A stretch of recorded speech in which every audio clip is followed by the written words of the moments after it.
రాష్ట్ర రాజకీయాలు పిఠాపురం చుట్టూ తిరుగుతున్నాయి. అందరూ ఆ నియోజకవర్గంపైనే దృష్టి సారించారు. పిఠాపురంలో పవన్ కళ్యాణ్ పోటీ చేసిన తరుణంలో ఆయనను ఓడించేందుకు అధికార వైసీపీ పావులు కదుపుతోంది. వైసీపీ అభ్యర్థిగా పోటీ చేయనున్న కాకినాడ ఎంపీ వంగా గీతను గెలిపించాలని వైసీపీ అధిష్టానం వ్యూహం రచిస్తోంది. నియోజకవర్గంలోని అన్ని మండలాలకు ఇన్ఛార్జీలను నియమించింది. గోదావరి జిల్లాల వైసీపీ కోఆర్డినేటర్ మిథున్ రెడ్డి, కాపు ఉద్యమ నేత ముద్రగడ పద్మనాభం, మాజీ మంత్రి కురసాల కన్నబాబు, మంత్రి దాడిశెట్టి రాజా, కాకినాడ సిటీ ఎమ్మెల్యే ద్వారంపూడి చంద్రశేఖర్ రెడ్డిలు ప్రత్యేక దృష్టి కేంద్రీకరించి అన్ని వర్గాలను కలుపుకొని పవన్ కళ్యాణ్ ఓడించాలని పావులు కలుపుతున్నారు.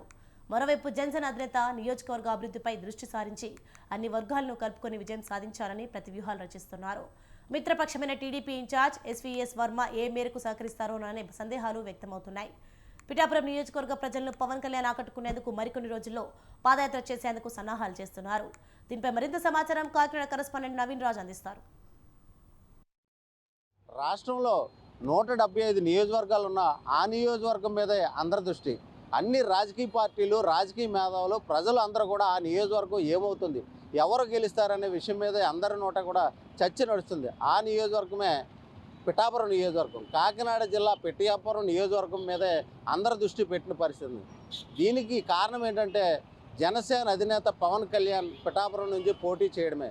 దీనికి సంబంధించి రెండు పార్టీలు కూడా ఎత్తుకు పై ఎత్తులు కూడా వేస్తున్న పరిస్థితి ఉంది. ప్రధానంగా అధికార వైసీపీ అయితే కనుక పద్మవ్యూహంలో పవన్ కళ్యాణ్ని చిక్కుకునేలా చేయాలనే పావులు అయితే కదుపుతున్న పరిస్థితి ఉంది. ముఖ్యంగా చూస్తే పవన్ కళ్యాణ్ ఎప్పుడైతే పిఠాపురం నుంచి పోటీ చేస్తారని ప్రకటన చేశారో అప్పటి నుండి కూడా వైసీపీ అనేక పావులు అయితే కదుపుతుంది. పిఠాపురం నియోజకవర్గంలో ఉన్న అన్ని మండలాలని కూడా తమ గుప్పిట్లోకి తీసుకుని అన్ని వర్గాలని కూడా గుప్పిట్లో తీసుకునేందుకు పవన్ కళ్యాణ్ మీద అయితే ఒక విధమైన ప్రచారం చేసి ఆయన్ని ఓడించేందుకైతే అధికార వైసీపీ నేతలు అయితే కనుక పావులు కదుపుతున్నారు. ముఖ్యంగా చూస్తే పిఠాపురం నియోజకవర్గం మీద 3 మండలాలు అయితే ఉన్నాయి. పిఠాపురం, గొల్లప్రోలు, యూకత్పల్లి మండలాల నుంచి అయితే కనుక ఈ 3 మండలాలని కూడా 3 అధినాయకులను కూడా ఇన్ఛార్జీలుగా పెట్టి ఆ నియోజకవర్గంలో ఉన్న అన్ని వర్గాలని కలుపుకొని ఇటు పవన్ కళ్యాణ్కి అయితే వ్యతిరేకంగా ఓటు వేసి వైసీపీని గెలిపించేందుకైతే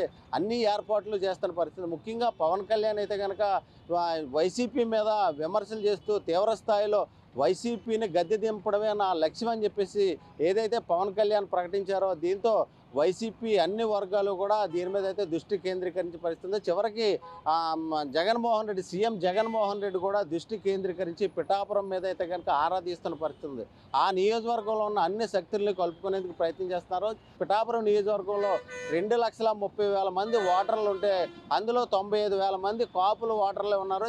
ఈ కాపు ఓటర్లు నమ్ముకునే పవన్ కళ్యాణ్ పోటీలో దిగారని అయితే ప్రచారం చేస్తున్నప్పటికీ ఇటు ఏదైతే ఆ నియోజకవర్గం నుంచి వైసీపీ అభ్యర్థిగా పోటీ చేస్తున్న వంగ గీత అయితే గతంలో ఎంపీగా పోటీ చేసి ఎంపీగా ఉంటూ ఇప్పుడు ఆ పిఠాపురం నియోజకవర్గానికి అభ్యర్థిగా అయితే ఆమె లైన్లోకి వచ్చారు. ఆమె కూడా నేను కూడా కాపే, అటు పవన్ కళ్యాణ్ కాదు నేను కూడా కాపే, నాకు కూడా కాపు ఓటర్లు ఉన్నారు, అలాగే నాకు కేవలం కాపు ఓటర్లే కాదు ఇటు బీసీలు, ఎస్సీలు కూడా నా వెన్నంటూ ఉన్నారు, నేను ఈ పిఠాపురం నియోజకవర్గాన్ని దక్కించుకొని జగన్కి అయితే గిఫ్ట్గా ఇస్తానని చెప్పేసి అటు వంగ గీత కూడా దాన్ని ఆమె ప్రచారం చేస్తూ ఆమె అయితే ఒక వ్యాఖ్యలు చేస్తున్నారు. అదేవిధంగా పవన్ కళ్యాణ్ కూడా ఒక పక్క అంటే కాకినాడ ఎంపీ సీటుకి నేను వెళితే అక్కడ తంగెళ్ళ ఉదయ్ శ్రీనివాస్ పిఠాపురం నుంచి పోటీ చేస్తారన్న వ్యాఖ్యలను కూడా ఇటు ఏదైతే టీడీపీ టికెట్ ఆశించిన వర్మ కూడా గతంలో ఇప్పుడు ఏదైతే టీడీపీకి సీటు కాకుండా జనసేనకి సీటు కేటాయించారో పవన్ కళ్యాణ్ పోటీ చేస్తారన్న నేపథ్యంలో వర్మ అక్కడైతే ఆందోళన వ్యక్తం చేశారు. దీంతో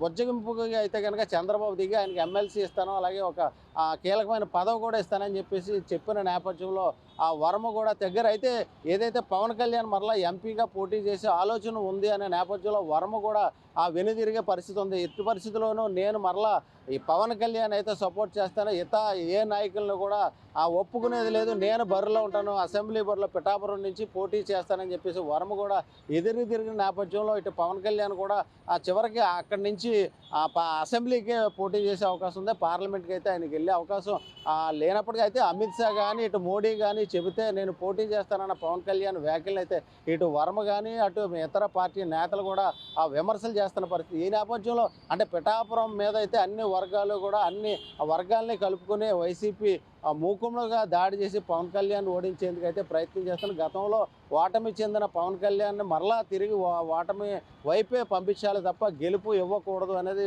వైసీపీ అస్త్రాలు అయితే సంధిస్తుంది. చివరికి అటు కాపు ఉద్యమ నేత ముద్రగడ పద్మనాభం, అలాగే మాజీ మంత్రి కురసాల కన్నబాబు, ఇటు దూరంపూడి చంద్రశేఖర్ రెడ్డి, మిథున్ రెడ్డి నలుగురు కూడా వ్యూహంగా అటు పిఠాపురం మీద దృష్టి కేంద్రీకరించి పిఠాపురం ఎట్టి పరిస్థితుల్లో వైసీపీకి ఖాతాలో వేయాలని చెప్తున్న పరిస్థితి. ఈ నేపథ్యంలో ఈ నియోజకవర్గంలో ఉన్న ప్రజలను కూడా ఆకట్టుకునేందుకు, ఇటు ఆర్థికంగా బలాన్ని కూడా అందించేందుకు ఇటు దూరంపూడి చంద్రశేఖర్ రెడ్డి కోట్లాది రూపాయలను కూడా వెచ్చించేందుకు అయితే ఆయన ప్రయత్నం చేస్తున్నారనే విమర్శలు కూడా వినిపిస్తున్నాయి. ఈ నేపథ్యంలో పిఠాపురం నుంచి ఎవరు గెలుస్తారు, అసలు పవన్ కళ్యాణ్ని వీళ్ళ చక్రబంధంలో పద్మవ్యూహంలో చిక్కుకునేలా చేస్తారా, లేదా పవన్ కళ్యాణ్ ఈ ఎత్తులన్నింటినీ కూడా ఛేదించుకుని విజయాన్ని దక్కించుకుంటారా, కొన్ని రోజుల్లో వెయిట్ చేసిన పరిస్థితి. ఇదే తాజా పరిస్థితి. కెమెరామెన్ సత్యతో నవీన్, స్వతంత్ర న్యూస్, కాకినాడ నుంచి.